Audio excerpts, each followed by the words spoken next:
Hello everyone and welcome to the short video tutorial series of Planet Pro. I'm Mike Shaw. In this video, let's talk about the camera pin and the scene pin. As I mentioned in the introduction video, Planet is like your virtual camera. When you go out shooting, you assemble your tripod, you set up your camera, and you start shooting. In Planet, we call this set the camera location. You can do this by tapping the plus button, then tapping this button. Let me use a real example. Let's say I want to shoot from tunnel view in Yosemite National Park. First, I search for tunnel view. Here you go. Here's the parking lot for tunnel view. People usually stand in this area to take photos. I can drag the map so that the map center is at the location where I want to set up my camera, right here. Then I tap the plus button and tap the set the camera location. You then see this camera pin placed at the map center. That's the camera location. This location is very important because all the ephemeris information you'll find in the ephemeris pages is based on this camera location. You can tap on the pin handle to select it. Then, from the subtitle, you can see the coordinates of the location. Press and hold on the subtitle to copy the coordinates. You can also see the camera height over here. If you want to change the height, you can tap the height button on the bottom. We'll have other ways to adjust the camera height, which we'll talk about in a separate video. You can tap this delete button to release the camera pin. Now it's gone. Let's say you want to set the camera over here. So here is another way to do this. Just press and hold over here. Now you see a red marker called the selection marker. Then you can tap this button over here to set the camera location like this. This method gives the same result as using the set camera location button under the plus button, except you don't need to move the location and set it. You can also fine-tune or adjust the camera location by pressing and holding on the pin handle like this. The pin will then float. Without releasing your finger, just move it to the new location and release your finger and it's done. So that's the camera pin. Now we also have another pin called the scene pin, also referred to as the scene location.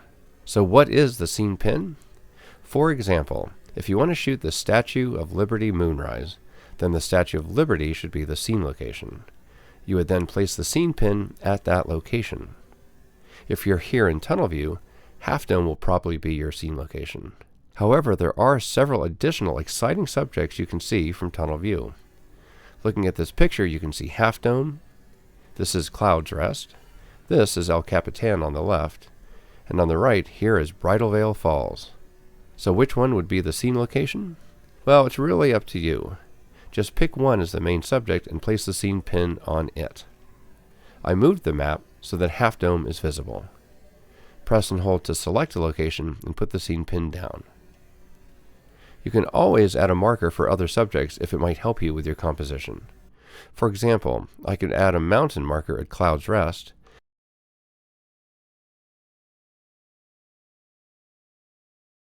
and I can also add a waterfall marker at Bridal Veil Falls like this. Now, if you look at this slide again, we've covered the first two things. Do you want to take a look at the VR viewfinder? Sure. Tap the viewfinder button and tap the VR viewfinder. You will see this view when you're at the tunnel view. Amazing! From left to right, El Capitan, Cloud's Rest, Half Dome, Bridal Veil Falls. So why do we see the names of Cloud's Rest and Bridal Veil Falls? That's because we added those two markers. You can also adjust the scene pin by pressing and holding it. For example, I can drag it to Cloud's Rest. Note that when this pin gets close to the marker, it snaps to the marker automatically. You can't see this very easily by watching this video, but if you do it yourself, you'll feel the phone vibrate. This gives you a quick way to put the pin to an existing marker precisely. If I drag the pin back to Half Dome, it won't do the same thing because I didn't add a marker for Half Dome. This ability to auto-align a pin with a marker is perhaps another good reason you may want to add some markers to your maps. Now every plan requires a camera pin, but not necessarily a scene pin. If I release the scene pin and click the VR button again, I can still see the same thing. Then why do we still need the scene pin? Because it gives us a target. So let me show you. I'll switch to the focal length tool so that we can see the green fan indicating which direction the virtual camera is pointing. Now I drag the camera pin over here. Note the green fan is still pointing in the same direction. Why didn't it change to point to half dome? That's because we don't have a target.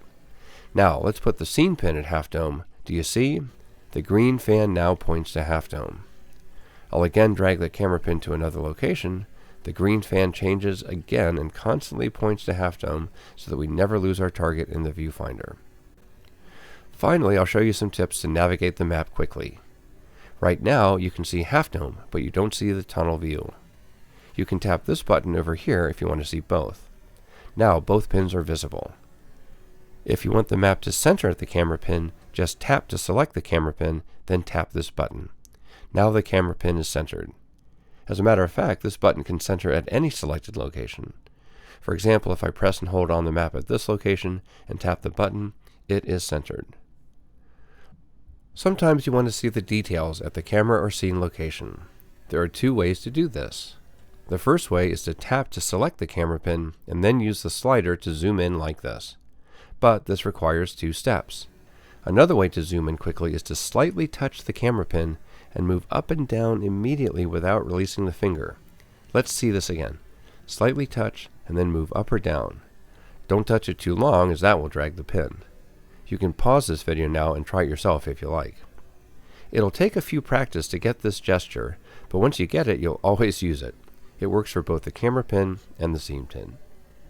And that's it for this video. Thanks for watching and enjoy learning and using Planet.